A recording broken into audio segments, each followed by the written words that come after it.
All right, today's workout is a special creation made just for you. In this workout, we do specify that it is for time. However, for some of you, it'll be completion of rounds and reps. You need to be able to be proficient in these movements and also cardiovascularly conditioned to go ahead and complete it totally. Our workout today is going to start off with 3 rounds. And it's going to start with 8 pull-ups and 4 deadlifts. The weight today is 225 for the men and 155 for the women. We're going to go ahead and complete 3 rounds of this couplet, and then we're going to go ahead and move to the next couplet. In this couplet, you're going to complete 3 rounds again of 12 pull-ups and 6 deadlifts. Once you finish this couplet, you'll move to the third couplet. On this third couplet, you are now moving down to 2 rounds. Yes, you guessed it. This first 2-rounder is 16 pull-ups and 8 deadlifts. All right. As we move through this, you can see that the pull-ups are going to go up. The deadlifts are also going to go up. And in this 4th round, we're going to go ahead and complete 20 pull-ups and 10 deadlifts. The volume gets a little spicy. Our time that we're spending at the pull-up bar and the barbell is going to get longer, and so we're going to have to make sure that we're managing our sets properly. Now, if we get to the last couplet, that's going to be 1 round, and you'll go ahead and finish it with 24 pull-ups and 12 deadlifts. If you get there, call time, the workout is over. If 5 minutes or 15 minutes comes before you finish it, that's not a problem. You're still getting a great workout in, but you'll go ahead and record the number of rounds and reps. Now let's go over a few things that I think is going to be valuable for you to know.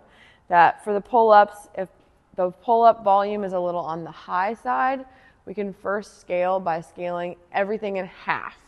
So instead of that first set having 8 pull-ups, you'll go ahead and complete 4 pull-ups. Now, if you don't have pull-ups yet or they're very slow, today is not the day that we are going to just kind of grind through it. We're not using a band today, so you're going to have to make a true choice as to what you're going to put emphasis on in this workout. Whether work on the pull-up and get only a few rounds, or push the pace and go ahead and try to complete this whole thing. Now, if pull-ups are still not your jam yet and we want to kind of get more of a heart rate elevated workout, we'll go ahead and raise ourselves up. This is going to be a jumping pull-up. So you can see I'm standing underneath this bar, and when I reach up, my bar dissects my upper forearm by half, okay? So that's going to be that first kind of starting point to be able to complete this jumping pull-up. So I'm going to reach up. I'm going to go ahead. It's dissecting me in half. Fantastic. That's a good point. Then from here, we are always going to start with our arms extended underneath the pull-up bar. We'll start here. Our legs are bent. We'll utilize our legs to jump our chin over the bar. And we're going to go ahead and get that chin clearly above the bar at the top.